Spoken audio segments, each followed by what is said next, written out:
evening, everyone, and welcome to Roy's Tie-Dye Sci-Fi Corner. This is episode number 271, and we are discussing She, the classic 1965 film starring Ursula Andress, Peter Cushing, Bernard Cribbins, and, drumroll please, John Richardson. With me tonight to discuss this classic and 60th anniversary film is my friend, my co-host, and the one who has put... I'll let that go. The one and only... The man who put the he and she. It's Ross. Ross right. Amico. That's right. Well, that's right, folks. It was my choice tonight, so I put the he and she. You put the he and she. Hey, Ross, how's it going? All right, how you doing, Roy? I'm doing okay. I'm doing well, all things considered. Yeah. I'm good. So anyway, Sunday night. It is a Sunday night, and welcome back. And we missed you last weekend. We had Hamelin Ferdin on the show, and she was a real sweetheart, a wonderful person, and it was great having her on. And we are going to let everybody know, she will be coming back probably within the next month to 6 weeks. We just have to figure out when. It's kind of the tail end of the summer as we're winding down, so we just have to get the schedules coordinated. But yeah, we definitely will have her back on, and she's looking forward to coming back. I still have to watch the archive show. I'm Yeah. interested to see it though. Yeah. No, I think you'll enjoy it. And so here we are. I want to say hi to the folks that are out there tonight. I see Jeff Curley is joining us from Texas. Welcome, Jeff. Also, Jeff Rubel is joining us from Utah. Welcome, Jeff. Evening. And Lou is out there. Lou is joining us from Rhode Island. Hey, Lou. And also, James Michael Avalos is out there, and he's joining us from Australia. Welcome, James. And May's joining us from Canada. Hey, May. And I see Bill is out there. Bill, welcome to the show. He's saying, greetings, guys, from sunny Hollywood. Whoa. And Don is out there, Don Bethman, and Don is joining us from Delaware. And I actually had the privilege of seeing Don yesterday at a family event.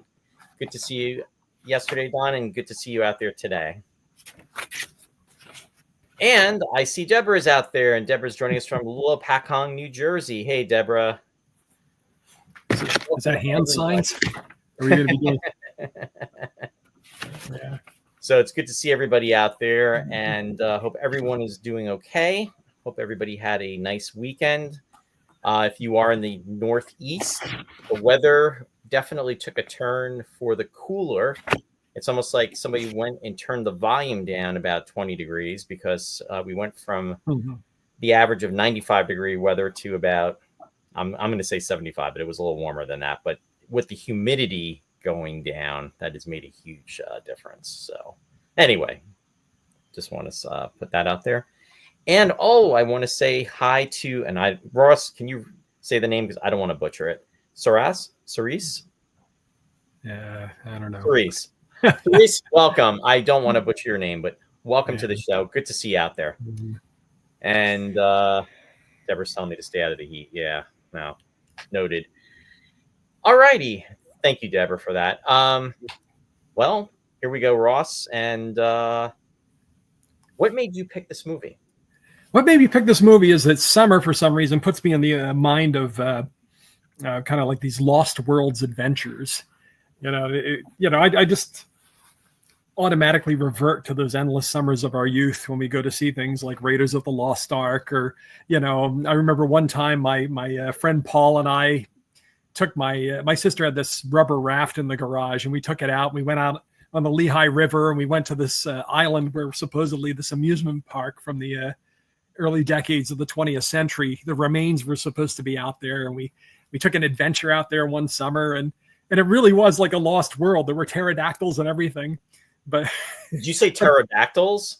Yeah, but right. Was that the inspiration? It's an in joke. No, this was after Pterodactyls. Pterodactyls is for people that don't know, which is everyone, was a movie we shot in high school. 1983. But Man, I remember that. I still remember the headache I had the next day after. Yeah. Anyway. Well, it turned out right. It turned out they weren't really pterodactyls, though. They were herons. Oh, okay. A great blue heron. Yeah, but they look like pterodactyls. They were in this lagoon in the middle of this island, and I thought, oh my god, we stumbled onto this lost world. Well, and, herons are very prehistoric looking, so I could see that. Yeah, absolutely.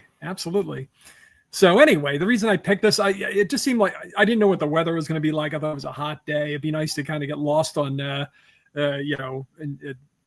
with She or on Mysterious Island or one of these deals.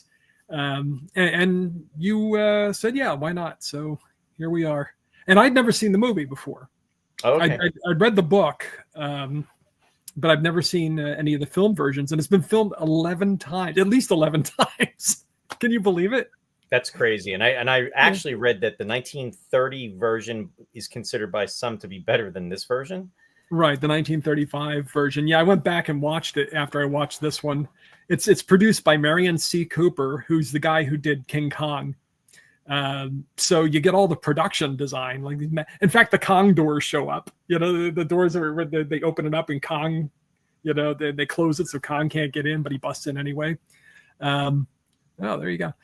Anyway, but it's got all kinds of great matte paintings and oversized sets and outlandish choreography and everything. Yeah, they are just feathery dinosaurs. The funny thing is that none of the versions neither version really follows the book that closely. And in fact, the Marion C. Cooper version from 1935, they set it in Siberia. They go above the Arctic Circle, and that's where She is. Oh, wow. Instead of going down to Africa where the novel's set. Yeah. Interesting. Yeah, Don was just asking what you thought of the book. I love the book. But you gotta be into like that Victorian adventure thing. Not everybody is. And I can understand why, coming to it from the 21st century, if you're not like a real human being, you would get offended by it. Like not making an allotment for the time and place and the zeitgeist and everything. There are some things in there that make me uncomfortable too. I mean, and not the same thing that would make everybody else uncomfortable. There's always this prevalence in both this and King Solomon's Mines with big game hunting. And it's like anytime they see an animal, they have to shoot it. It's like, oh, what a magnificent beast. Boom. Boom. Yeah. And I'm just not into that. Okay. Now, H. Rider Haggard was the writer of this. Right, Haggard. Yeah, Haggard. I'm sorry. Yep. Yeah. Hey, if I didn't butcher the name, Ross, it wouldn't be me. Haggard the Horrible. You would think I was a pod if I didn't butcher names, including my own. But anyway, yes, H. Rider Haggard wrote this book. Now, this was he also did Alan Quatermain, if I'm not mistaken. Yeah. King Solomon's Mines was the big one before She, and Alan Quatermain's the hero of King Solomon's Mines, and therefore he milked the cash cow. I was just going to say, as you can see, I have not read the book based on the way I just delivered that. Oh well, or seen the movie, because Alan Quatermain's the character in King Solomon's Mines. They both She and King Solomon's Mines have been filmed a lot. Most people swear by for King Solomon's Mines the 1950s version with Stuart Granger. Mm-hmm. And Deborah Carr, but there's also another very good version from the 1930s. I don't know who the main actors are; I can't remember, but I remember that Paul Robeson's in it, black and white. And the same thing with She. I mean, like you said, the 35 version's the one that everybody seems to really like for the atmosphere and everything. But this is the one with Ursula Andress is also very famous, probably the best known one from our perspective. Now, Don commented and said, I've seen the old version of She years ago. Wanted to watch the Sandal Bergman one too, but didn't get too far. Yeah, because the thing is, it's a shame. I was just thinking, there are a lot of things I thought about watching the movie and going back and rereading the book. And it's a shame because it's powerful and it's fun and it's good. but there's certain things that just won't translate so well to the present.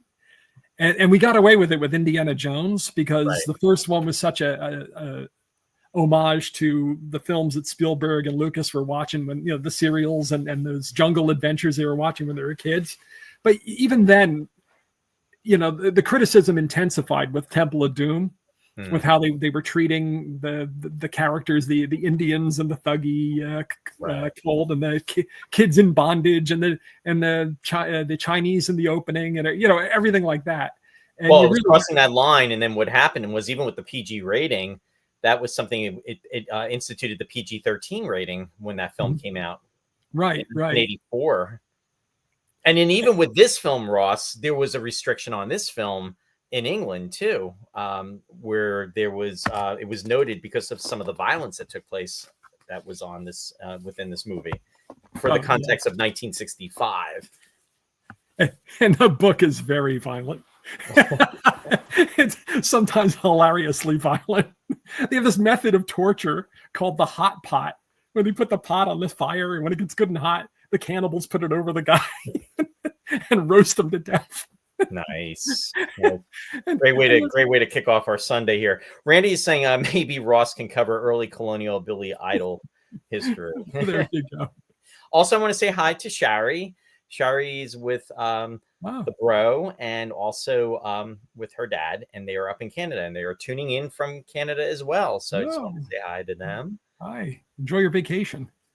Thanks for being out there, hon. And I'm glad you could actually tune in. And hi to the bro and hi to dad.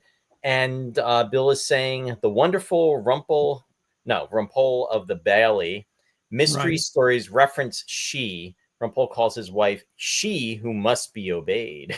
right. You remember that series that was Leo McKern? I think it was showing McKern, sure. Yeah. Rumpole the Bailey, and John Mortimer, the guy who wrote all those, also published the stories.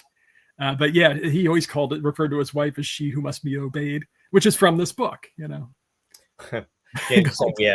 we love a good pot roast, lots of laughs. Exactly. So, and in turn, I found out only hours ago, I didn't know this, but the origin of the she who must be obeyed goes all the way back to Haggard's childhood. I don't know if you read this or not anywhere. No, I did not. He had a kind of a sadistic nanny, a nurse, who whenever the kids didn't do what she wanted, she got out this horrifying rag doll and referred to it as she who must be obeyed. It's totally psychologically scarred the kids for the rest of his life. He's just that's where he got she. And apparently there's the focal point in time. If he actually had not had her as a right with the Zuni doll, this never would have been made. Yeah, right. Yeah, the stuff that forms us is it all goes in there and kind of becomes this. We have these layers of this sediment in there, and it kind of trickles down into our subconscious, and everything we are and everything we create comes out of that. Yeah. Linda's joining us also from Canada. We are well represented from Canada tonight, and she said, I had a T-shirt that read "She who must be obeyed." His influence lives. Well, it's all comes out of the Lost World genre that I mentioned, which was burgeoning during the Victorian era. I mean, there were precursors. All about the desert island stories like Robinson Crusoe and Gulliver's Travels, where he travels to the different islands, and they have satirical citizens of each island, inhabitants of each island, but it was really only around the time of Haggard that things started to take off. Actually, Jules Verne was putting a foot in there too. Yeah. Because, he had, Mysterious Island for one, 20,000 Leagues was kind of a lost world thing, even though it was under the sea. And Journey to the Center of the Earth. Sure. I mean, how many stories from that era do we know where they go under the ground and find a lost civilization? Well, what's always cool about that too is when that happens, it always amazes me. Then they actually come out into this underworld where it's to your point, it's like another world. But then you see the sky, shining bright, and then it's like, wait a minute, how is this happening? I mean, they would almost have to be on an island somewhere. They can't be like underground, and they're seeing the sky forming. I mean, it's kind of crazy when things like that happen.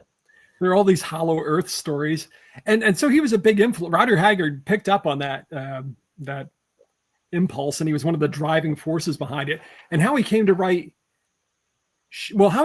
King Solomon's Mines, because he's one of these guys that never really was a success in anything when he was growing up, and his dad kept trying to set him up with different jobs. And I mean, he wasn't doing well in school, so he sent him to like a grammar school where he could where they just like get it in there so he'd be able to pass exams and stuff. But he just never, he's mediocre. He's a mediocrity. But what happened was he went and became an assistant to a governor somewhere in South Africa. And that allowed him to kind of absorb all the stuff about Africa. And he met these big game hunters and this and that and the other thing. So when he went back to England to study for law, and he became a lawyer, but he's just not really interested in law.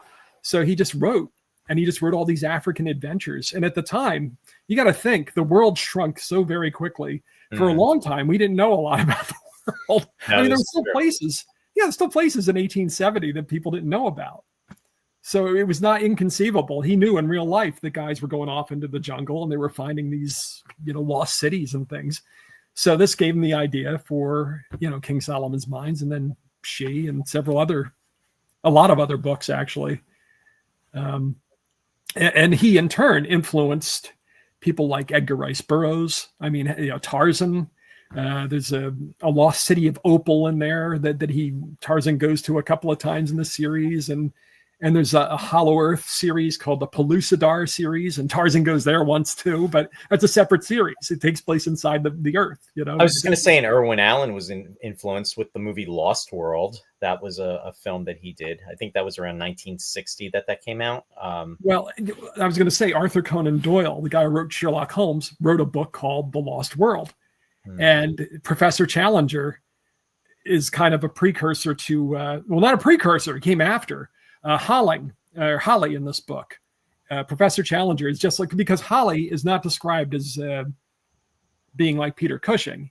He's an academic. I mean, they all came from, in the movie, they're war veterans. Right. They get an honorable discharge. War had just ended. Right. And they're in Palestine, and it's like 1918. So they updated the story to World War I for some reason. Yeah. But in the book, they're academics. They're at Cambridge. And Holly, despite his intellect, is described as like a squat, ugly gorilla with like superhuman strength. So like in the book, at one point, he grabs two of these guys that are attacking him, and he crushes their ribs and they fall dead. Oh, like in the barroom fight? Yeah, it wasn't a barroom fight. It was in a hollow mountain. But yeah, I mean, in this, they had the fight in the bar room and dance and things like that. So it's interesting that they updated the story and kind of put it in a different setting. Right.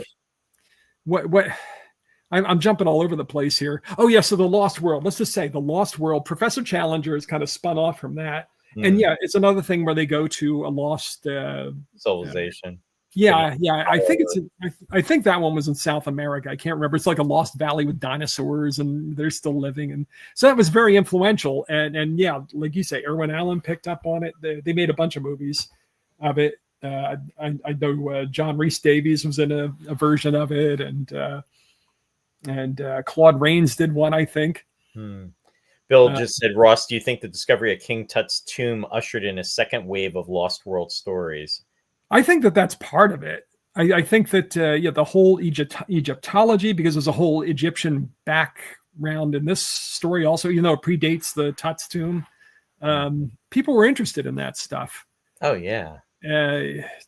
Bram Stoker wrote Jewel of the Seven Stars, Jewel of the Seven Crowns, Seven Stars, Jewel of 7 Stars, I think, which is a mummy reincarnation story, and I believe that predated the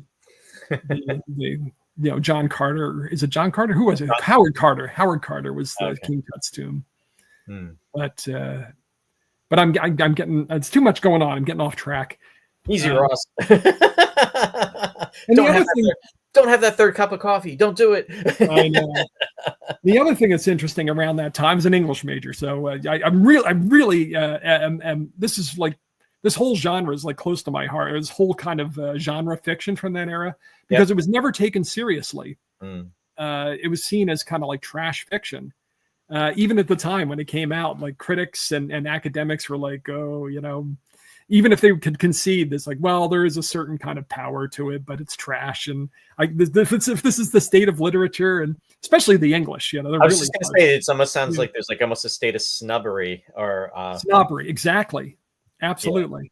Yeah. And that's still the case. I mean, you look him up on Wikipedia and it says like author of light adventure stories or something, but the thing is with books like She and Dracula and things that like that still endure to our own day, Dr. Jekyll and Mr. Hyde, that were all being written around this time, have this power that they still it's not just the stories, there's something to them beyond the action of the story. There's like I think there's a form of mysticism. I think there's an intrigue there's that comes with these stories, because it's venturing into the unknown. I mean, it's almost like when you're dealing with spirituality, if you're dealing like ghosts or things of the I don't know, the supernatural. And I always felt that when it comes to stories like this, there's almost a kind of a mysticism, or there's kind of a hint of that, just because, especially when you reference the ancient with the Egyptians, the ancient astronauts, and in regards to that, I mean, how those things were, that the pyramids were developed, and it's just the not knowing, the unknown. And I think that there's just kind of like an aura around that type of subject, and I think it really resonates with us too. Yeah. And there's something that kind of, I can't even put it into words. It's like a psychological, like archetypes. Yep. You have Dracula, you have She. They're these characters that are bigger than the stories.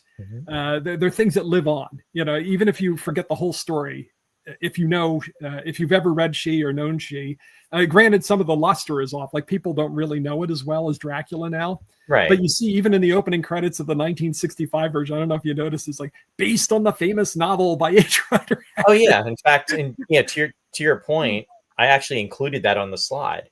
Oh, okay. Because it was a point, being made about that. Yeah. So for generations, this was like a big, well-known book. And now She, if you haven't seen, or if you don't know anything about it, she's this. She's been around for 2,000 years.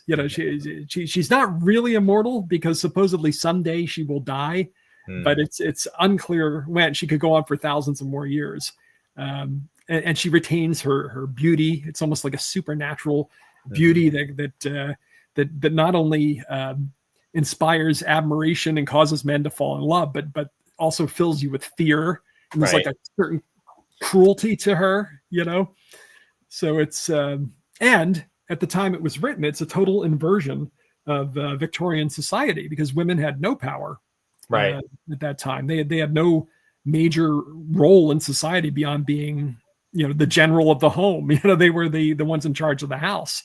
And suddenly you're in this society where the women call the shots. The women choose the men. You don't really get all this so much in this Hammer version. But the men follow the women. The women call all the shots, and the She is in charge of she's the ruler of this civilization of the Amahagans. Amahaggers is the name of the people. And there she is. Ursula Andress. Yeah. It's kind of wry the way, because it's told from Holly's viewpoint.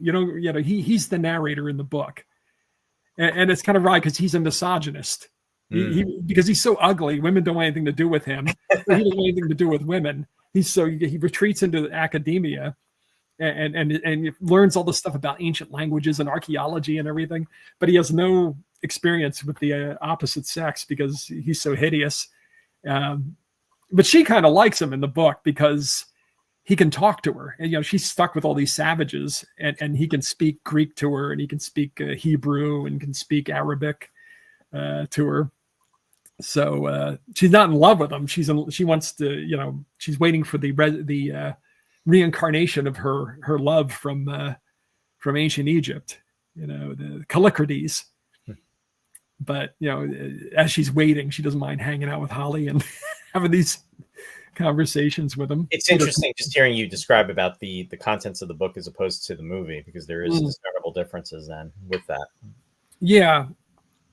I mean, I suppose by today's standards, it's a wordy book, but it's got a lot of action in it, but it's interesting because there are interludes where they talk philosophy and religion, and it's not a pokey book by any means. There's always something going on in every chapter, but and it's not a book that's hard to read.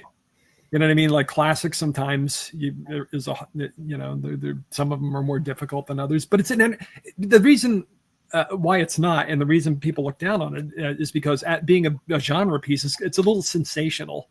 There are lurid things in there.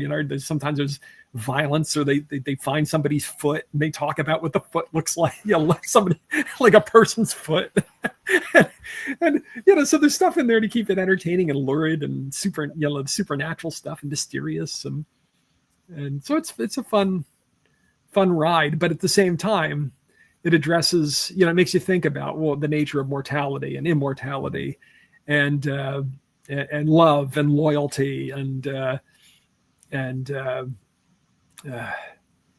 feminism. The role of men and women and how that played out, and where England was at the time, and what the society was like with the patriarchal society. I know these are inflammatory, politicized words now.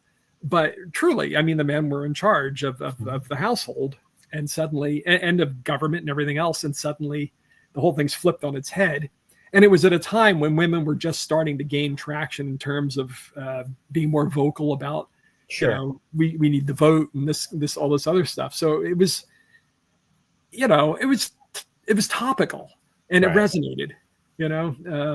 Even though it was a fantastic story, there was stuff in it that not only drew on what was going on, but also fed into, whether it was people's, current events or anxieties about what was going to happen to society.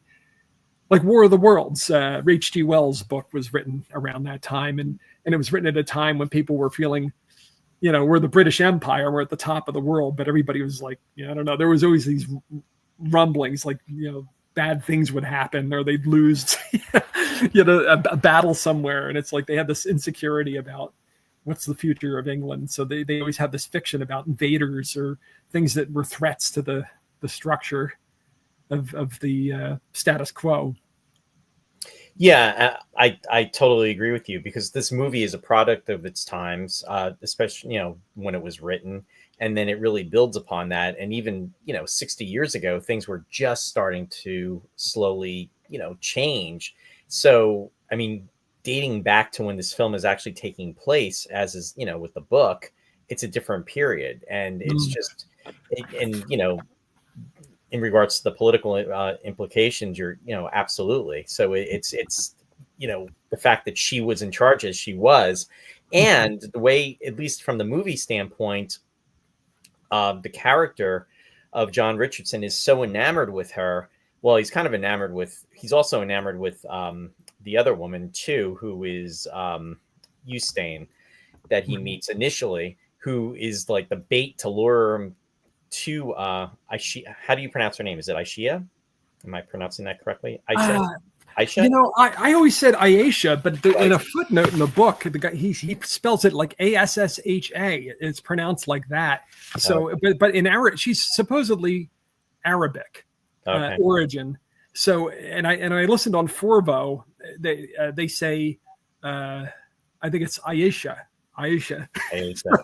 Yeah. So when he's dealing with her, I mean, it's like, he's definitely, lured in by her beauty. There's no question about that. But then what happens is he sees the other side of her, where she's this, she's vicious, and she's, executing the tribesmen who don't, follow her ways.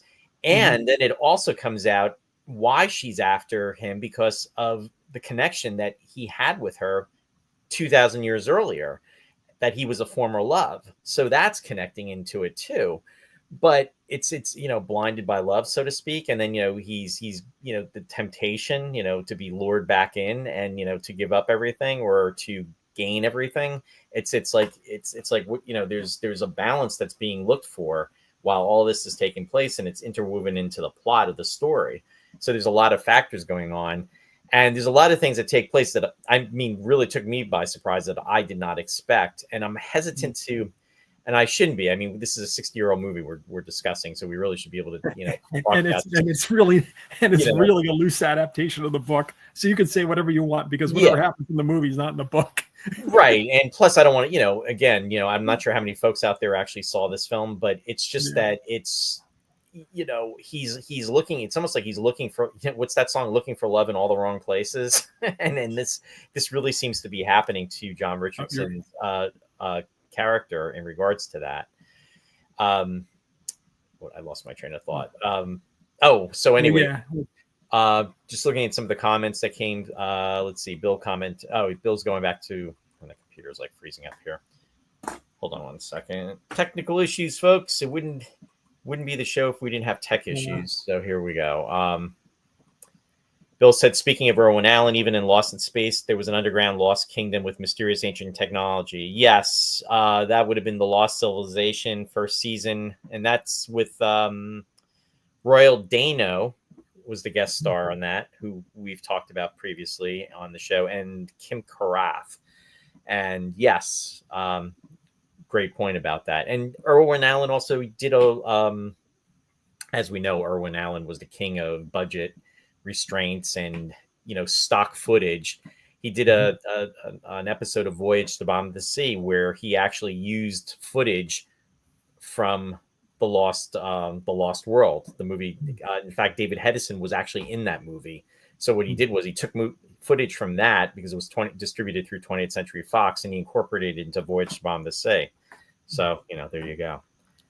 Cool. But anyway, so let me ask you, Ross. Did you enjoy I think I know the answer. It's late for me to ask, but did you enjoy the movie as much as you did the book? And if you didn't, did you enjoy the movie? I didn't enjoy the movie as much as I enjoyed the book. Yeah. Which is often the case if you read the book. But I thought some of the changes were a little peculiar to me, and I don't know if it's Hammer kind of tried to keep a little in the budget too, kind of thing, right. But they still wind up going to Africa, so it's like, why didn't they just do the story the way it was written? And also the movie is kind of from our perspective maybe a little more disturbing to some or problematic to some, because the natives are black, as they would be in real life. But right. You know what I mean? It's a sensitive, people are sensitive about portrayals of things, understandably. And in the book, they're white. They go to this lost city, and that's what makes it extraordinary, because nobody knows where they came. They think they came, they went from there and went and settled Egypt or something afterwards. That's how far back the civilization goes. But it's, the dancing, I should say, was better in the Peter Cushing version. The natives, the choreography, the dancing was better in the 35 version. They were well choreographed in the Peter Cushing version, though, also. But they won an Academy Award for the 35 version. The dancing is more crazy. Everything about the 35 version is way over the top. I'm not saying it's a great movie, because the acting is really bad. Like Randolph Scott, it was terrible, and his co-star Helen Mack. I mean, they were just not good. But the production design and the special effects and the matte paintings and the dancing, it has to be seen to be believed. But So what was your question? Did I like it as well as the book? No. Yeah, I didn't think so. That was kind of a given. Don said the dance sequence is mesmerizing. And I think he's referring to the 1935 version, by the way. And did I like the movie? I liked her. I thought Ursula Andress was well cast. Interesting that her voice was dubbed, and not only was it dubbed, and it was dubbed by Nikki van der Zeel, a German actress, but she was the same person that had actually dubbed for her when she was Honey Rider, in the Dr. No movie, the first James Bond movie as well too. Yeah. She has a very thick Swiss accent, and I guess the Oh, producers yeah. felt that Oh, it would have been. Vonderseal. Yeah, Nikki Vonderseal. Yeah. Yeah, yeah, you're right. And that kind of bothered me because I noticed that she was dubbed without even, I said, oh, that's right, she was dubbed in this movie. And I think she was excellent in the part, except for, it's funny because she looks nothing like she's described in the book, because she has dark hair in the book and everything. But Ursula Andress is just mesmerizing. I don't know how you would believably portray the character on screen, because she's supposed to be kind of awe-inspiring. Right. But I think she was the high point of this movie, the big point of this movie. Of course, other than Peter Cushing and seeing Christopher Lee and. Yeah, and that, speaking of the two of them, they've acted in, I think, what was it, over at least 20 movies together, which I thought was pretty cool. And yeah, and it's so funny too, because to watch them, it's like they're just such pros. I mean, they're so fun to watch, because no matter what they do, it's always so believable, and you could just see that they have the respect for each other as they try to torment each other with their different characters. It's so well played. I mean, oh yeah, so enjoyable to watch. Knew each other very well and became very good friends. But Hammer was around since the 30s, but they didn't really. In fact, they went out of business once, but they really hit it big in the 50s with the horror movies that they did. And Peter Cushing and Christopher Lee were the bread and butter. Christopher Lee was always the creature, and Peter Cushing was always the mad doctor or Von Helsing or what have you. But so by the time they did She in 1965, they'd already done a ton of movies together and knew each other's styles very well. I guess it was not only Hammer, but it was Seven Arts, and then it was distributed through MG. Yeah. Yeah, you froze here for a second.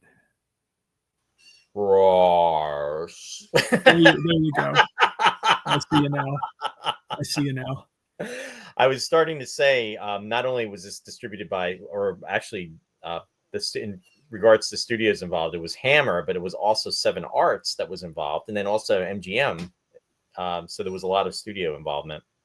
Yeah, they often collaborated with these different American studios, and they were able to have some kind of budget for these Hammer films. But yeah, Peter Cushing and Christopher Lee only really, I think, have one scene where it's just the two of them.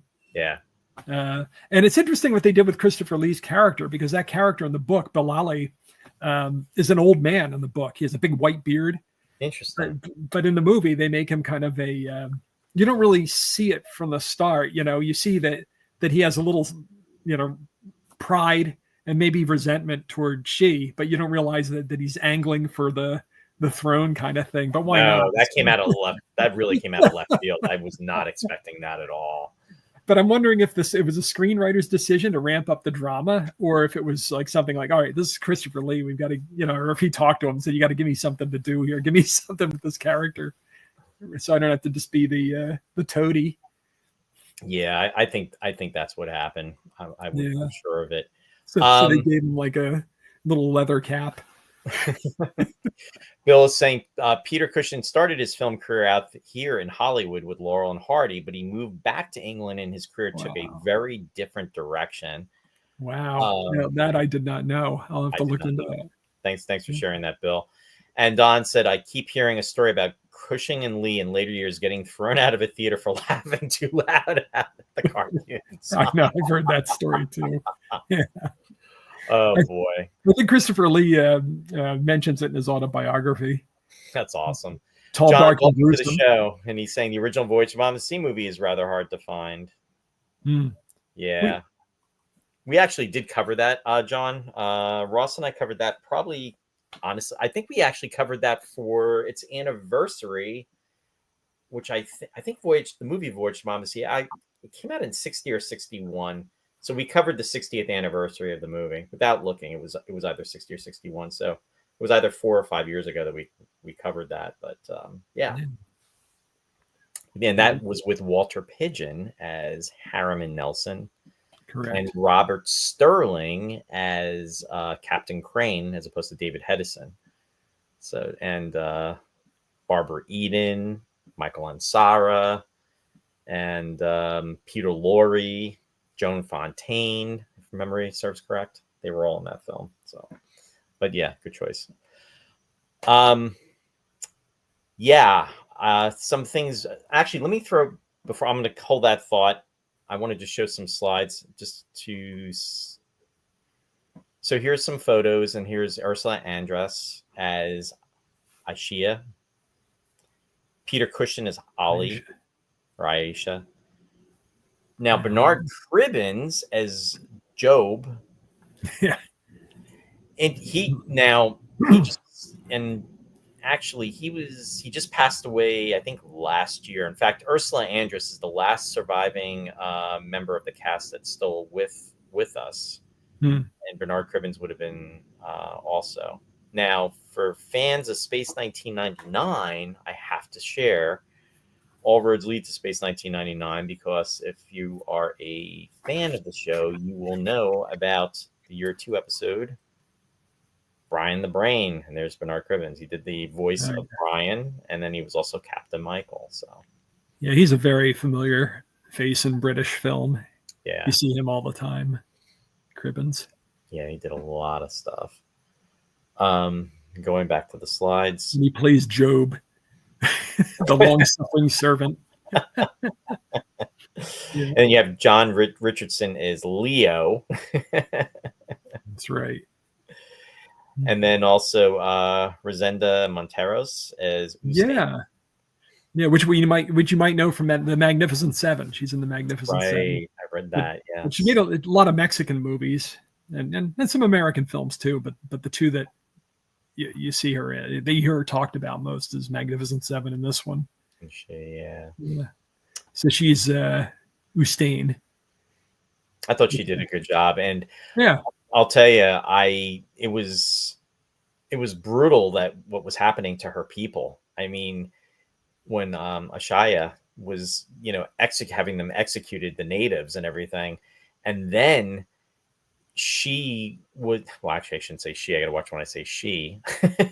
Usain was trying to win over Leo, and essentially Ashaya pretty much gave Leo the out to end her life by killing her with the dagger. And it was tell me what you thought of that too, Ross, because I mean, and I am jumping around. I'm not going to cover the plot, folks. You'll just, if you haven't seen the movie, you'll have to check it out. But essentially what's happening is Leo, John Richardson's character, is drawn in by Aisha because of her beauty and his lust for her, I'll say. And at one point, Aisha is going to sacrifice Usain because she's jealous of her and pretty much doesn't want her competing with her for Leo, who she believes to be her former husband from 2,000 years prior. And she actually had killed him. And what comes to her attention is that he's being reincarnated as Leo in present day. And this is what sets all this into motion, and what she's doing is she's putting all these traps out to see if he can surpass these traps, because that will prove to her and to him that he is her former love. And at some point, he starts to remember the past from 2,000 years prior. However, he still has these feelings for Usain. And at one point, they're embracing, they're kissing, and Aisha sees this, Ursula Andress's character, and what sets into motion that she's going to have her executed.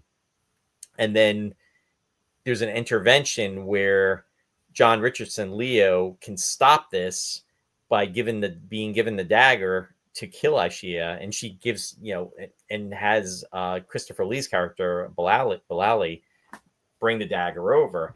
And when he's going to do it, he falls, and he just basically is like this jelly that can't even function.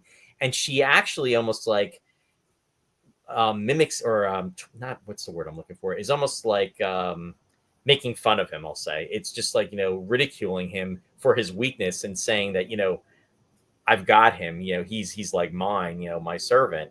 And after that, we find out that she indeed did execute Ustein. I didn't even think that was going to happen, but she did. I was like, whoa.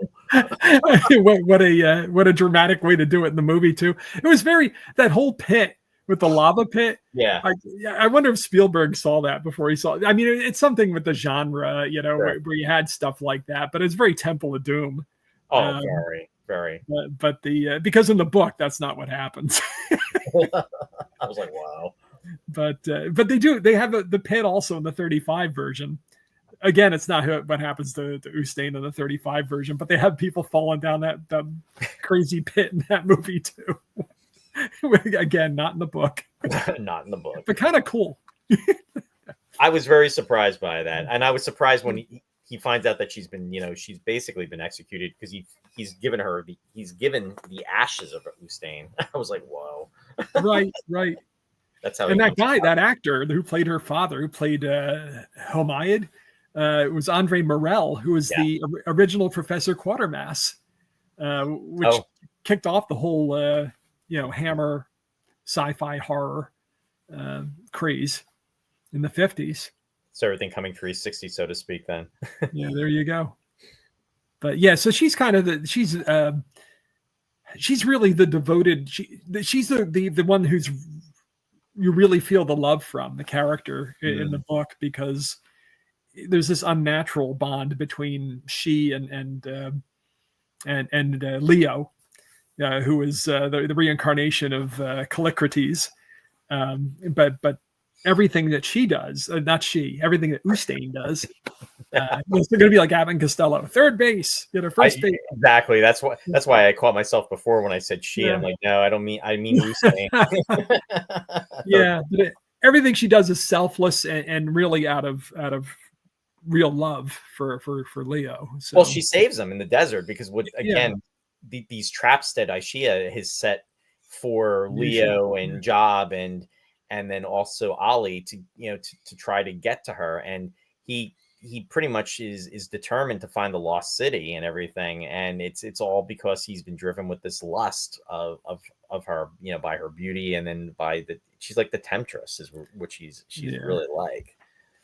He's enchanted. He's in her thrall. Yeah. I mean, come on. I mean, there's not Ustain's no she's not exactly chopped liver. No, exactly. And he actually he is falling for her, and she's the one that sacrifices herself, to try to help him, and does. If it wasn't for Ustein, all three of them would have been dead, because they would have died in the desert. But because Aishia is pretty much toying with them. There's Andre Morel, and then also Christopher Lee is Bilal. Yeah. Check out his headdress there. Yeah. Most of the time he's got that little flight cap on or whatever, but then they give him that headdress there. Honestly, those headpieces and hairpieces took this film to a whole other dimension. I agree. So long live Hammer. And were there any other characters we forgot here? We talked about Holly. There was Princess Soraya. Oh yeah. And what part did she play in the film? I was trying to remember, because I saw her in the cast, and I saw she was played really by an actual princess. Yes, I did see.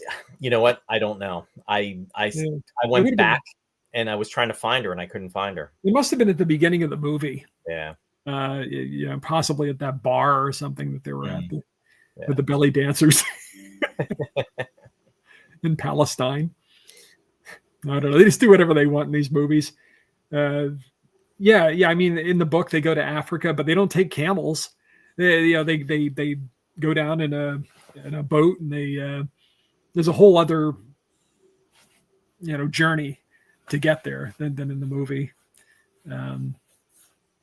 But this was a great favorite, this book of J.R. Tolkien, among others. Oh, there you go. As I said, it was very influential. And Lord of the Rings. Oh, they don't even have it in the movie though, did they? Oh, they did, because what happens is Leo sees her image in the pool at the oasis there, right in the Right. pond or whatever. A couple of times he sees her in. Oh, and then the fountain also, doesn't he? Yes. At some point. So in the book, she is able to look into this body of water and see what's going on or things that happen in history or whatever. She can't see the future, but she can see what's going on. So it's kind of like it reminded me there's a similar device in Lord of the Rings where they gaze into the pool there and can see. Was it with Galadriel or what have you? Also, Shelob, the spider, in Lord of the Rings. I think he keeps calling her she, I think, at a point. And then one other thing. Oh, Moria, the mines of Moria, the underground caverns. It's totally the same kind of set of the actual book. Yeah, they're in this huge hollowed out mountain all the time, running around these insane, vast cathedral caverns and little claustrophobic tunnels too, of course. But yeah, so it was one of Tolkien's favorites, and he also, that's the other thing that put me in mind of doing this movie. Brennan, who's probably not, I haven't seen his name. Brennan's probably not out there tonight. Yeah. But he watches all the time. He probably forgot that we're on Sunday this week. We were both, by coincidence, reading this book by H. Rider Haggard called Eric Bright Eyes, which is a Viking book. It's kind of in the style of a Viking saga, one of the Norse sagas. And we got talking about H. Rider Haggard, and that's how we. But that was also a great favorite of Tolkien. Eric Bright Eyes, the book, and it sounds like it's a terrible book from the title, but it's actually quite good. And that's when I realized he wasn't just a 2-hit wonder. I thought, okay, he's the guy who wrote King Solomon's Mines and She, and then he wrote a lot of sequels and wrote a bunch of other trashy jungle adventures. But it turns out he wrote at least 3 good books. See that?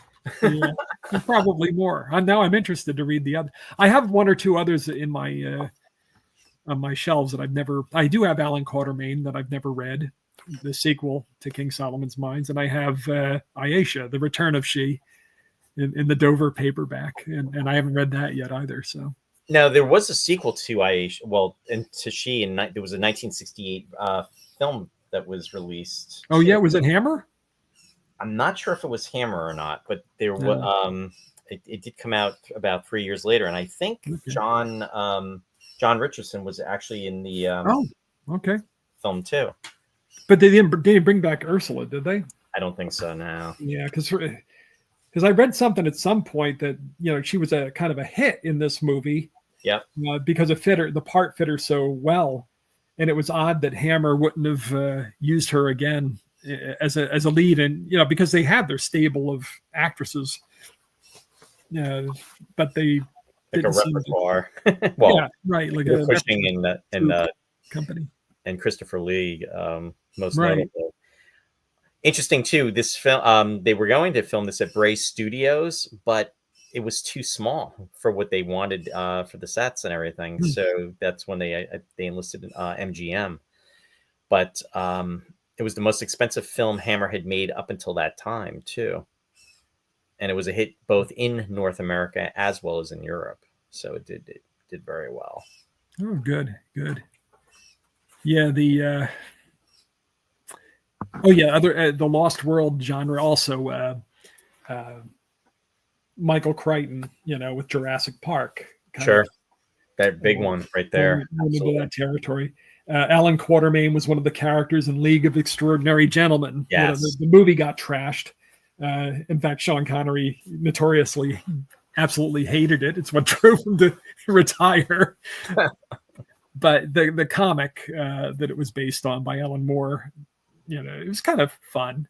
Took all these 19th century Victorian literary creations and made an Avengers group out of them. All the like the Invisible Man and Alan Quatermain and Mina from Dracula and yes, Lost Horizon is another one. Yes, James Hilton, absolutely. It reminded me most of actually the 1935 version reminded me most of Lost Horizon, which actually wasn't made into a movie until like 3 years later. But and the other thing too, Ross, is I didn't realize that there were so many versions of this that were filmed. There's one filmed in 1908, 1911, 1916, 1917, 1925, and then the 1935 version. Yeah, it was a thing. Wow. That's when the book was hot, you know. And the very first adaptation is on Wikipedia. I found it. It was actually Georges Méliès, the guy who, Hugo, the movie, the Martin Scorsese movie, Hugo. Yep. Do you remember when that was out? And Méliès actually plays a character in the film. But he's the guy, this French filmmaker who made all those silent movies. With the most famous one is where the trip to the moon or journey to the trip to the moon, where the rocket goes into the moon's eye. Oh, sure. You've seen that image. Yep. Yeah. Well, he did the first She movie, and it's exactly 60 seconds. It's just her dancing in the flames. But if you go on there, you'll be able to watch it. But of course the devil's in it, just because it's Méliès. It has nothing to do with the book, but Méliès has to come on dressed as the devil always in his movies. And also Disney, Hammer pitched this project to Disney, which Disney turned down. Oh, yeah. Which is strange because Disney was doing movies like that. You know, they did 20,000 Leagues, and they did in the 70s. They did that movie that was it, The Island at the Top of the World, which I'd like to go back and watch. All I remember is the whale jumping over the boat. And they go to a whale graveyard or something. But anyway, yeah, I'm surprised they turned down. Well, I mean, I guess there's a certain erotic element that probably wouldn't have fit in with Disney at the time for family entertainment. Yeah, they would have had to really, I don't know, like, mommy, what's going on? What? Yeah, especially with the lowering and everything of the. What's that? Especially with the natives being disposed of as the way they were. Yeah, right. Mommy, why are they giving them the hot pot? Yes, now that wouldn't have went over so well. They didn't have the hot pot in this one, though, did they? No, they didn't. Yeah, they're cannibals in the book, and they hot pot people. Hot pot.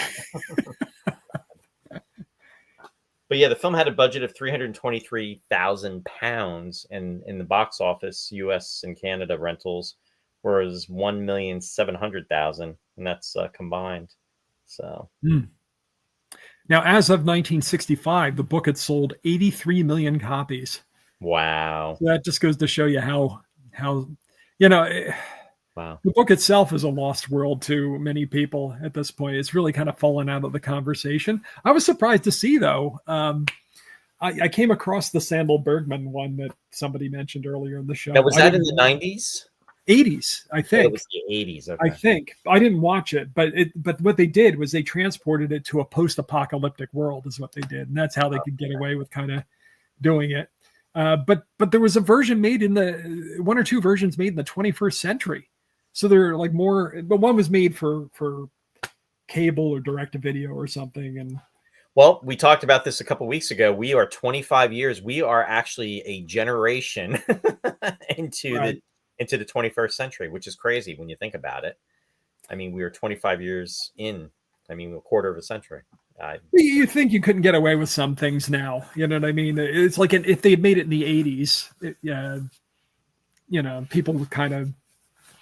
You may have groused about a few things, but people took things. They were lighter about things. They didn't really get as easily offended.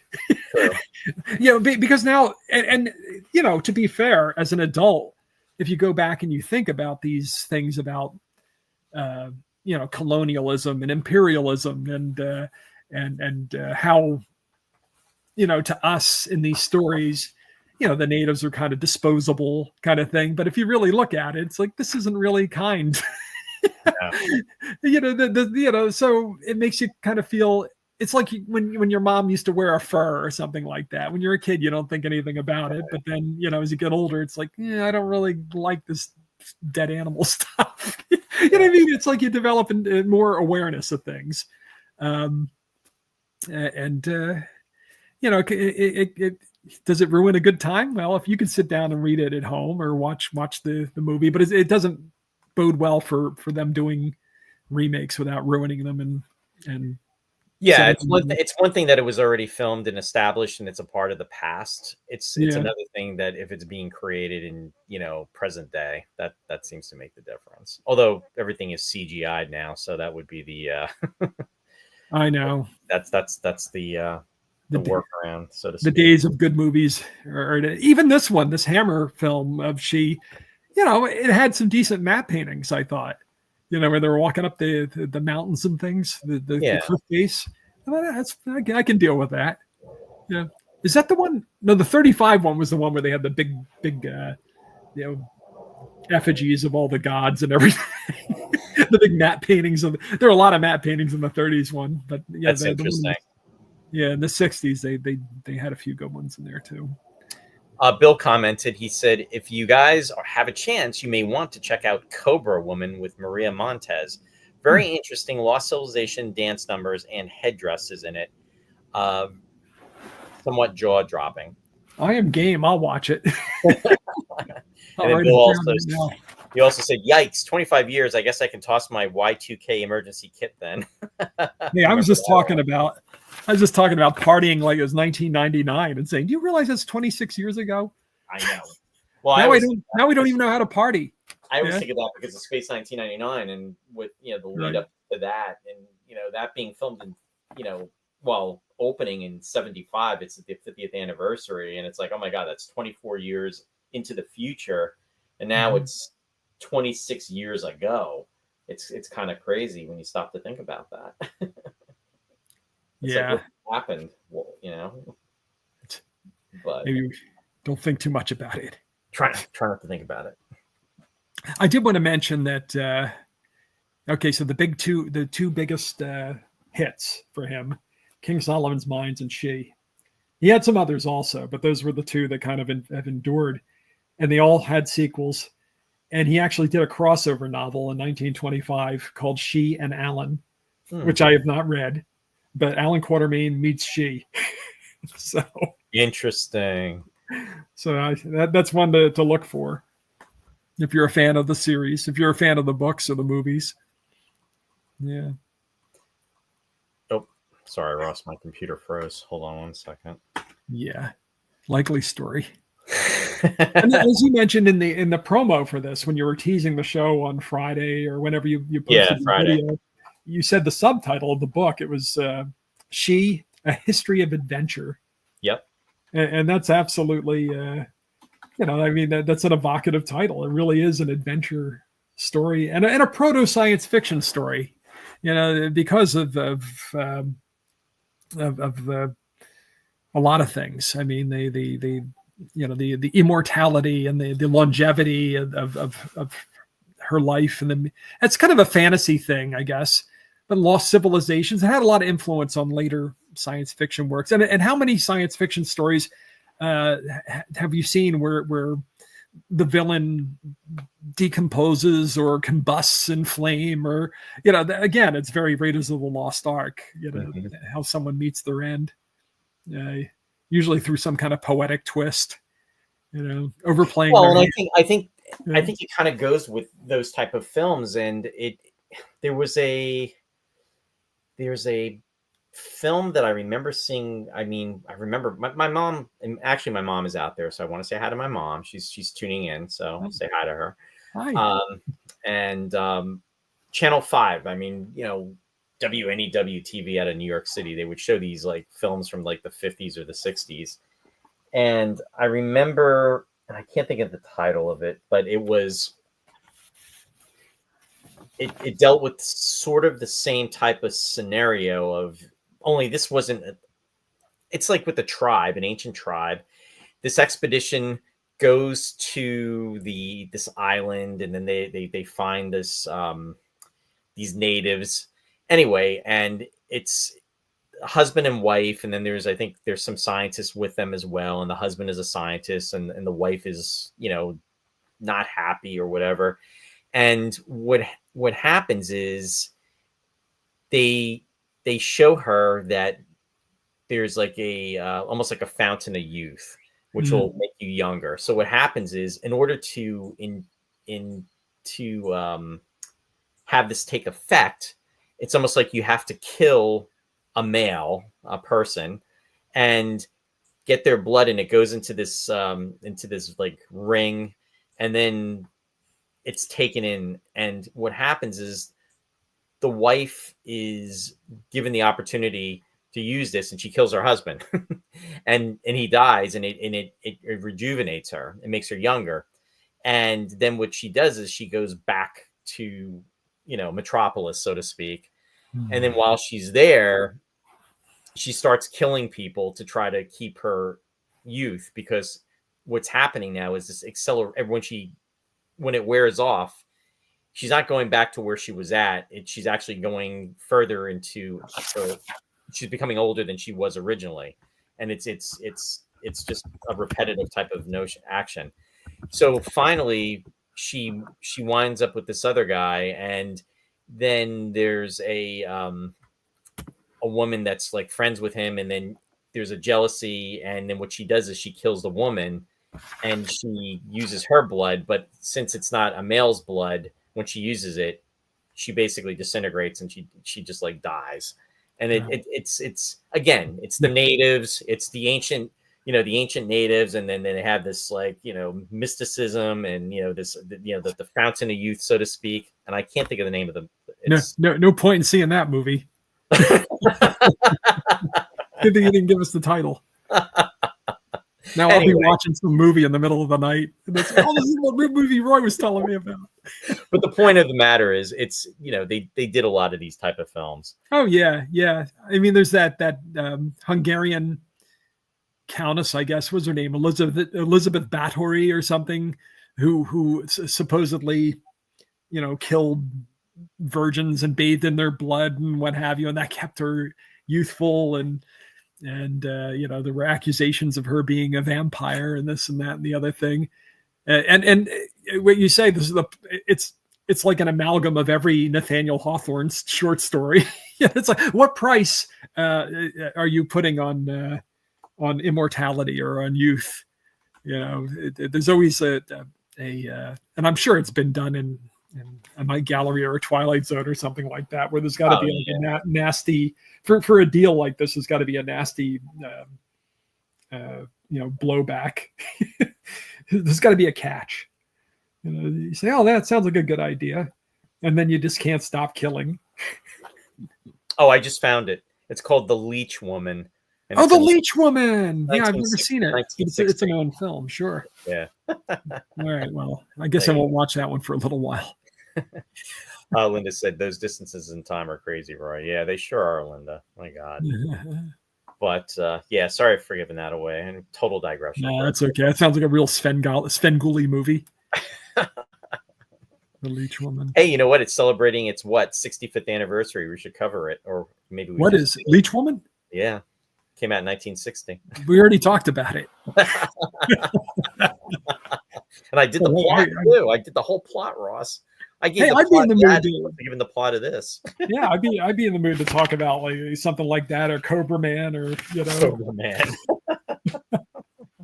There are plenty of trashy 50s and 60s movies that we could talk about. We've done some of them, but no, we have. Oh, incidentally, John Richardson was in the 1968 sequel to She, which was entitled The Vengeance of She, and it was a Hammer production. However, it did not. It was a loose sequel to She, and it really didn't closely follow this novelization, this story. And the female in the title role was Olga Shabarov. And what's with John Richardson? He did this movie with Ursula Andress, Goddess, and then right after this, he goes and does 1 Million Years BC with Raquel Welch. Yeah. I mean, and I think the only other movie that I really know him for was Black Sunday. Yeah, Mario Bava's Yeah, Mario Bava with 1960 movie. yeah, with Barbara Steele. So this guy got to work with like the most gorgeous women of the 60s. And I didn't think he was that special. Sadly, he died during from COVID. I read. Really? Yeah, yeah. yeah. It's a shame. He died in 20. I think it was in 2021. Yeah, Yeah. and supposedly, I guess he had a relationship with Ursula Andress after the filming of this movie too. And it's just like Harry Hamlin. Yeah. yeah, right. There you go. He was also dubbed by David Spencer, which I did not realize at first. No, I didn't notice that he was dubbed. Yeah. I did notice Ursula's dubbing, but I didn't notice his. Yeah. Huh. Deborah commented, said, it sounds Luke some QAnon theories. Yeah. Oh, sounds like some of the QAnon theories. Yep. And man, then that's his priorities. Yeah, it's like, oh yeah, never mind the script. Who's my co-star? Yeah, and this movie was shot in I guess they announced it in May of 1964 that it was going to be filming, and then they began filming in August of 1964. So yeah, this film was actually being shot 61 years ago now, but didn't premiere until 1965. One of the things I found interesting about the film is that, well, in the book, Holly is a professor at Cambridge, and he's friends with Leo's father. And Leo's father has some kind of fatal illness, and he knows he's going to die. So he entrusts Leo, who was only 5 years old at the time, to Holly, who's going to raise him as his own, an adopted child. Sure. But he shows up with this mysterious box, of course, because this is how all great adventure stories start. He shows up with this chest and says, now you can't open it for 20 years. When Leo turns 25, then you can open it. And that contains all the stuff that gets the adventure started. But in the movie, they made them like they were friends who maybe met in the army, or they knew each other in England, but they all were in the same outfit there and stationed in Palestine.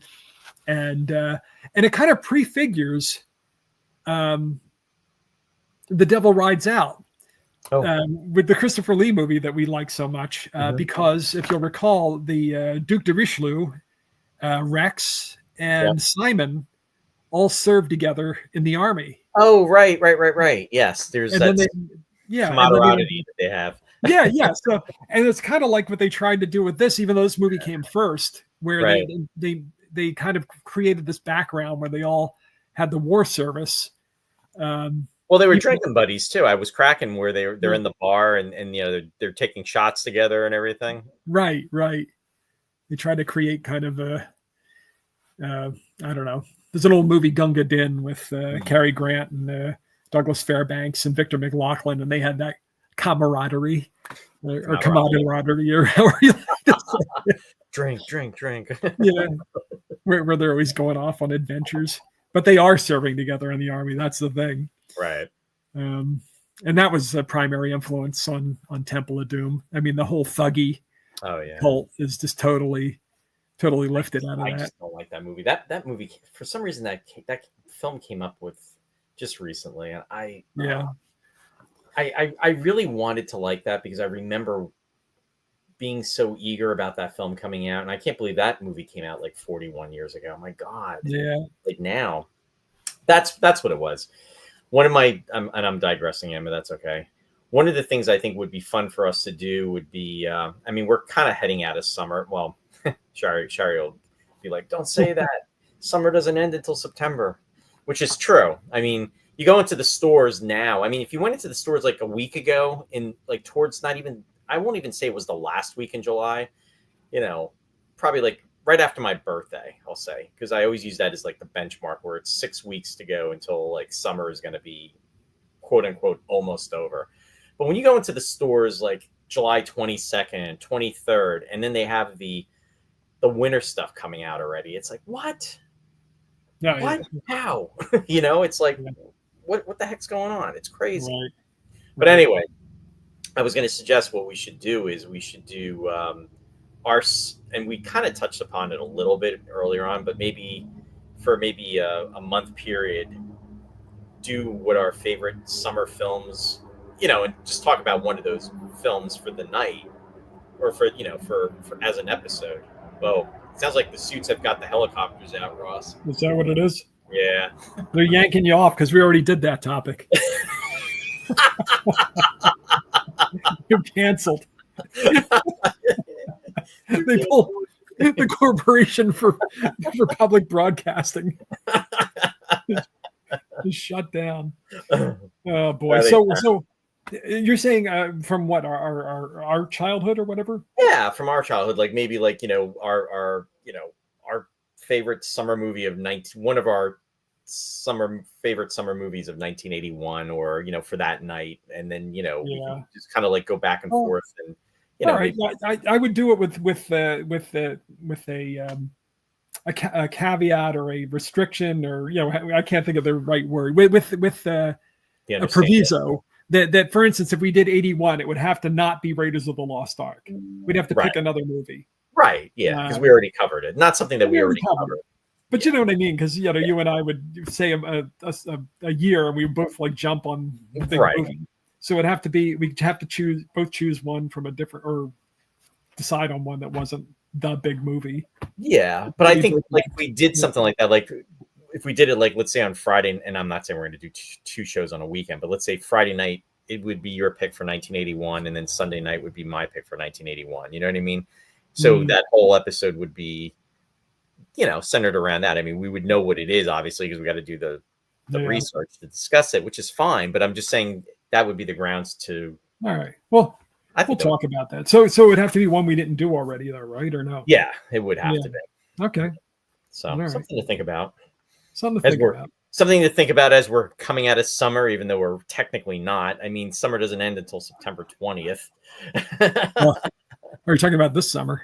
Yeah. Yeah. Don said guilty favorite of 1981. Oh, I've got plenty. See, that would be great, like a guilty favorite one. Yeah. There you because go.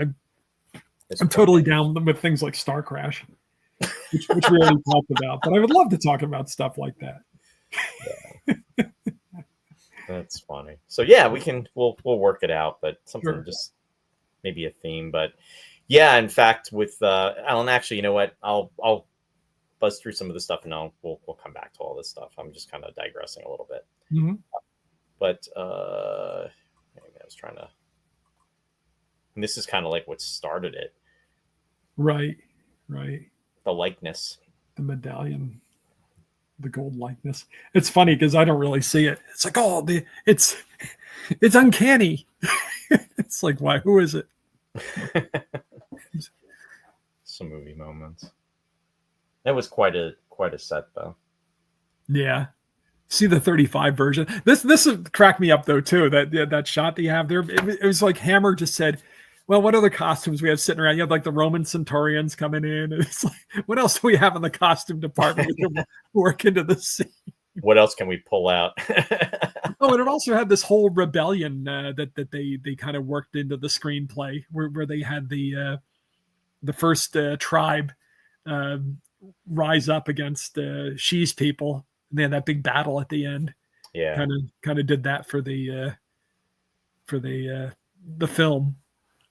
So the screenwriter, whoever sat down and hammered out the plot, clearly had a different movie in mind than what the book was. They thought this will be more exciting to do it this way. Yeah. And then, go ahead. No.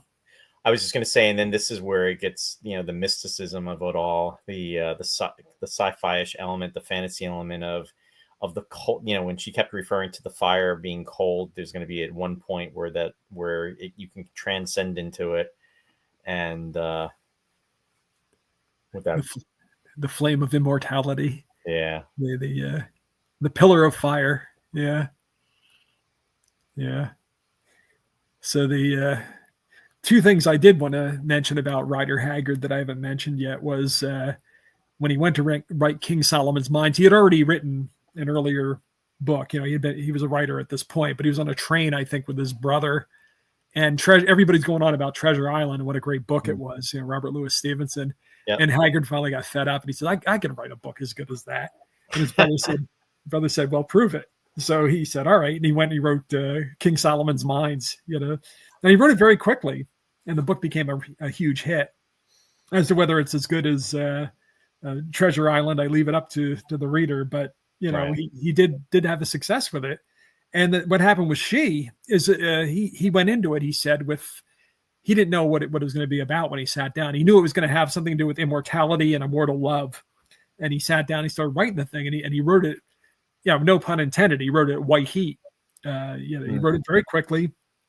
And I guess, in fact, he was waiting for his editor to get back to the office when he actually wrote the last scene.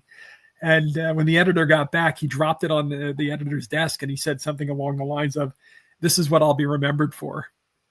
Wow. So he really knew, like when he wrote it, he felt that it was just right. When he fired this off, he just knew he had a good story. That's pretty powerful when you think about it. Yeah, a lot of confidence in something, but yeah. And especially for somebody who really had no success in his life up to that point, to do King Solomon's Mines and then She back to back. Right. But I guess it really, depending upon what you're doing, you really have that almost sense of something is going to be, Sometimes, yeah. And then sometimes you just think you're doing something, it becomes a huge hit, and you go, oh, sure. Who knew it was going to be that big? Look at Star Wars. I mean, I know. For example, I mean, that easily could have gone in a different direction. That could have so gone in a different direction. John is commenting. He's saying, I remember She was still played as an all-nighter feature on long weekends at the drive-in right up until 1976. Wow. Cool. Yeah, and at that point, it would have only been, an 11-year-old movie? 10, 11 yeah. year-old. Yeah. It's kind of cool. Right, 11-year-old movie. Yeah. Yeah. See, this thing about it being 25 years into the 21st century already, time is just so crazy because, it's it's not a profound thing to say that it's moving quickly, but there was a time when it wasn't that long ago that these things were still in circulation. Sure. And when to think that H. Rider Haggard died in 1925, to me, that would be like, well, it's amazing to me that somebody could write something like this in the 1880s, right, when the world was not quite settled yet. The West was still open. Sure. People were still exploring. People were finding, islands and lost cities, and they haven't been to the pole yet, and that kind of thing. They didn't reach the South Pole until 1912 or something. The year Tarzan was written. Wow. So the world was still full of mystery at that point. And to think that somebody like that would die in 1925, which to me is modern. It was 40 years before we were born. Right. But now it's very far away. It's 100 years ago. So it's not really, I'm always thinking that, like, we were born in 1966. So when I think about things that happened, like World War II wasn't, it was 20 years before we were born, kind of thing. And it's just like, how short 20 years is, a blink of an eye. Nothing now. I mean, it's crazy. Deborah just asked, have you fellas ever thought of doing old cold case from the 40s and 50s thriller type? It's something we could explore, Deborah. It would be like a one-off because, with this not doing the sci-fi element, but I'm not opposed to doing something like that because we've kind of broken, that fourth wall, so to speak, of sci-fi. We bent the rules. Yeah. Although, the suits were flying high a little while ago, so I don't know. We did the Vikings with Kirk Douglas. It's interesting about the Vikings, though. That got a huge response on YouTube. Oh yeah, they're all PO. We didn't show the movie. What are these two idiots? Like 5,000 views. Yeah. Or 10,000 views because of and everyone angry. I was amused by that myself. Yeah, but when are they showing the movie? Yeah, when is it playing? These guys seriously talk about this for 2 hours. The director, Robert Day.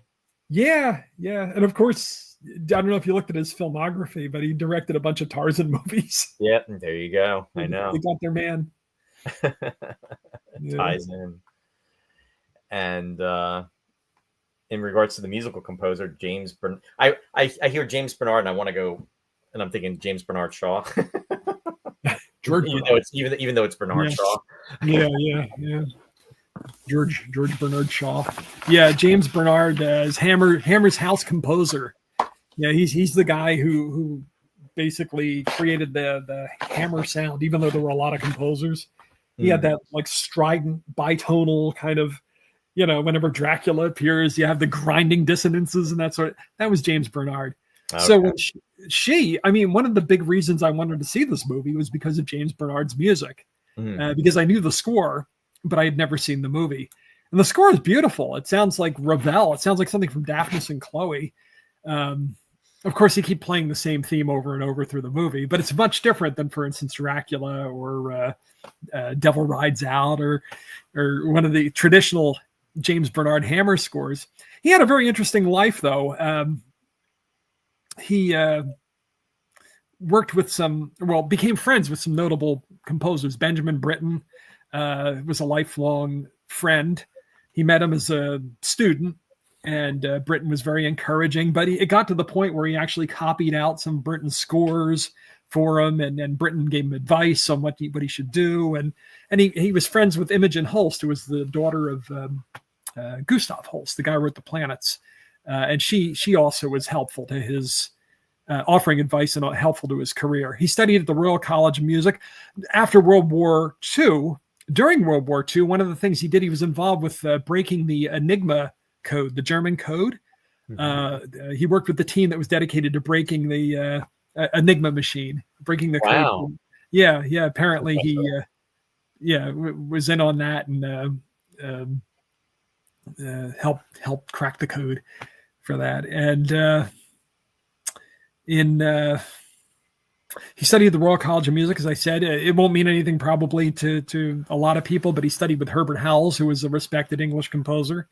He, in 1925, won 1952, won an Academy Award, not for film scoring, but for screenwriting. He wrote a script for a film called 7 Days to Noon, which he co-wrote with Paul Dane. Now, Paul Dane was somebody he met during the war and became romantically involved with. I mean, they were life partners, basically, and they co-wrote this film, and they won an Oscar for writing the screenplay. In the meantime, he continued to write music and got involved with radio dramas. John Hollingsworth, who was the conductor in the music department at Hammer, heard the music for a radio drama of The Duchess of Malfi, which had Richard Burton, Paul Scofield, and Peggy Ashcroft in it. And they liked the music so much, or he liked the music so much, that he got him over at Hammer. And then, the rest is history. Did the Quatermass movies and did Dracula and then Frankenstein and the basic Hammer sound that we know. In 1997, late in life, he was approached by Kevin Brownlow, which may or may not be a familiar name to people who are fond of classic film. He wrote a lot of, he was a music historian. He wrote books on silent movies and revived a lot of that stuff. He got James Bernard to write a new film score for Nosferatu, the 1922 silent vampire movie. Yeah. F.W. Murnau, and he wrote a new score for that in the 90s, which was recorded and made available. So anyway, that's. I thought he had a pretty interesting life between the Enigma machine. Oh, and I love the fact that as a teenager, he said his 3 favorite books were The Devil Rides Out, She, and The Hound of the Baskervilles. Wow. And he went on to write the music for all 3 movies at Hammer. That's so cool. Yeah. There you go. No, thanks for sharing that, Ross. Andre Morell was also in Hound of the Baskervilles, now that I think about it. He played Watson. He had an illustrious career, didn't he? Played Watson to Peter Cushing's Holmes. And Christopher Lee played Baskerville. What's going on here? Why am I Oh, I'm plugged in. All right. Oh, When that talk, happens, what's that? one of the things I didn't mention: Peter Cushing and Bernard Cribbins learned how to ride camel at the zoo together. Really? Yeah, for this film. And then what happened was they bonded over their mutual love of bird watching. So they were avid bird watchers. I did note the fact that when Peter Cushing was riding the camel, he was riding it what I assume is the appropriate way, because Peter O'Toole always rode it like that in Lawrence of Arabia with the knee bent over the one side. Yep. And hit, yeah. And I remember O'Toole was always talking about learning to ride the camel. That's funny. Yeah. Oh, Deborah put the Black Delilah. Oh, Black Dahlia. Yeah. Or Dahlia. Yeah. So there you go. Yeah, that was a movie, and it was also a real life murder case that they never solved. A gruesome one too. I've heard that title for a film, so yeah, it definitely sounded familiar. But yeah, in regards to this movie, definitely a thumbs up. Ross, was a good pick. And, I'm glad. I was afraid you'd be disappointed with it. Wow, yeah. I very much enjoyed it. Oh, good. It had some. It definitely went in a couple different directions than I thought it would, which was kind of good because you keep you on your toes. And it holds up. 60-year-old movie, but yeah, it was fun. And again, what you got there? These are film scores of James Bernard for Hammer. And it's got, as you see, The Devil Rides Out, but it's also got She on it, and that's how I knew the music for it. It's what label is this? Silva is the label, compact disc label. City of Prague Philharmonic. Nice. And then here's music for the Max Steiner score for She, 1935. Wow. It was one of his favorite scores, at least as of the 1940s. He said that She was one of his favorites. And my copy of She is this one. It's the modern library edition. It's got King Solomon's Mines and She in it. So yeah, so it's so many adaptations. Hey John, thanks for popping on. I know no worries about being late. We're just winding down, but thanks for coming on. No, I'm blown away that there were so many films made though prior to the 1935 film, Ross. I know so many silent movies. Yeah, that's pretty. It is crazy. So I'm going to go to.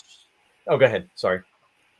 No, it's fine. It's fine. But when you consider that Edison's first film was a Frankenstein movie, it's these were popular books back then. Ben-Hur.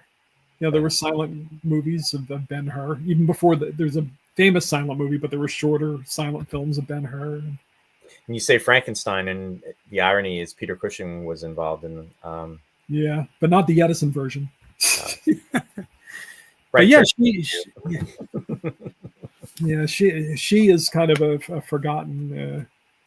Who knows? I don't know if any younger people than us will know She.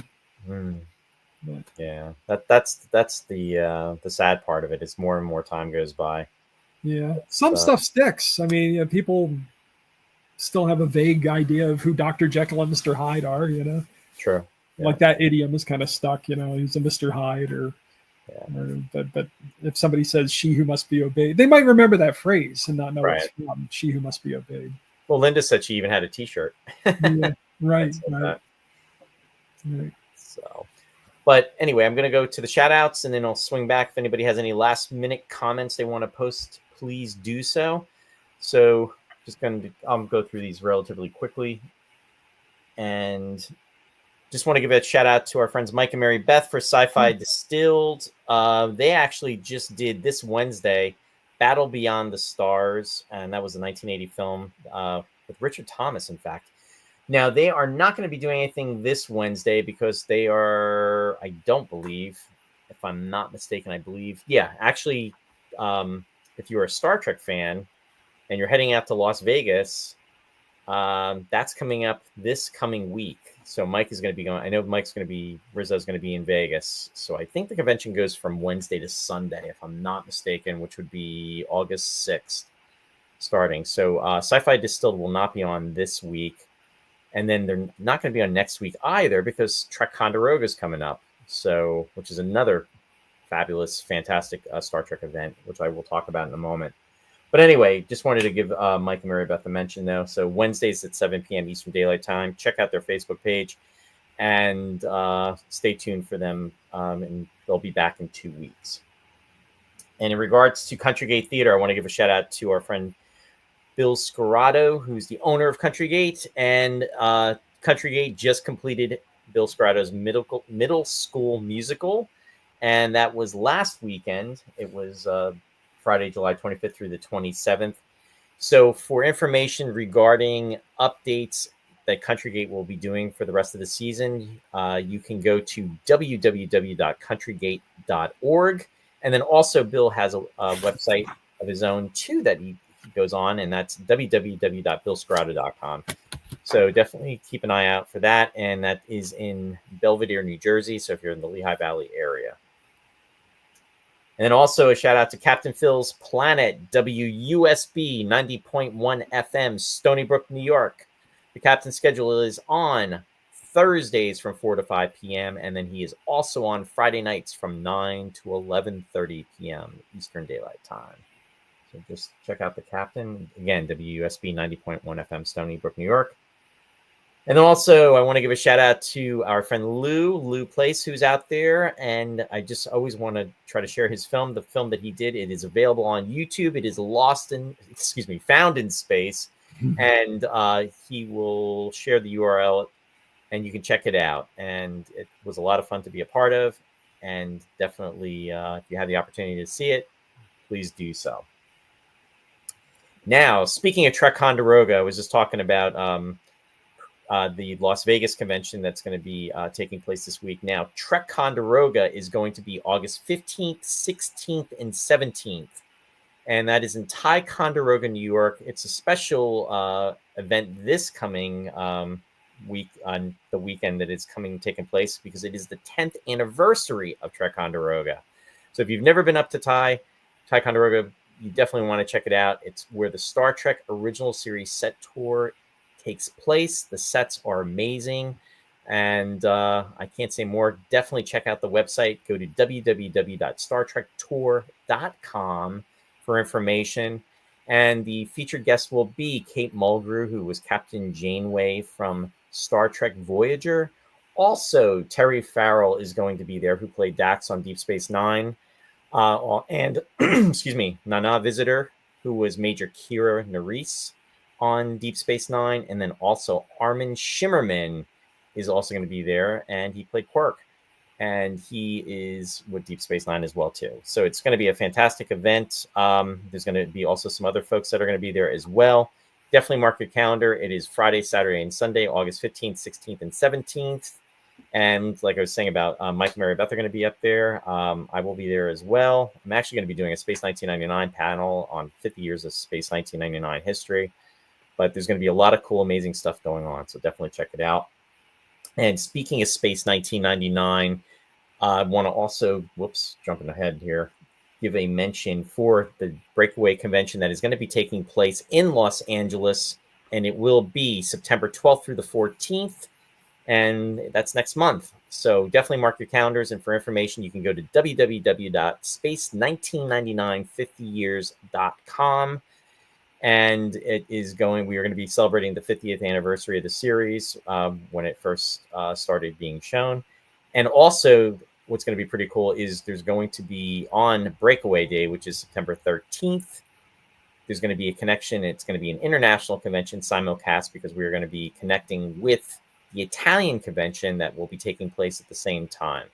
So again, definitely check out the website if you have the opportunity. We'd love to see you there. And also, I want to give a shout out to Jeffrey Morris. My friend Jeffrey Morris is going to be also there, and Jeffrey is going to be doing a special showcasing of the Eagle Obsession documentary. Now, for details about that, you can go to the website in regards to the Eagle documentary, which is www.eagledocumentary.com. A lot of information, and the film is going to be having a special screening at the Space 1999 event. And then also want to give a shout out to Martha for Studio One Thrift. Sadly, Studio One Thrift is going to be closing, folks. But if you are in the Stroudsburg area, you can definitely check it out.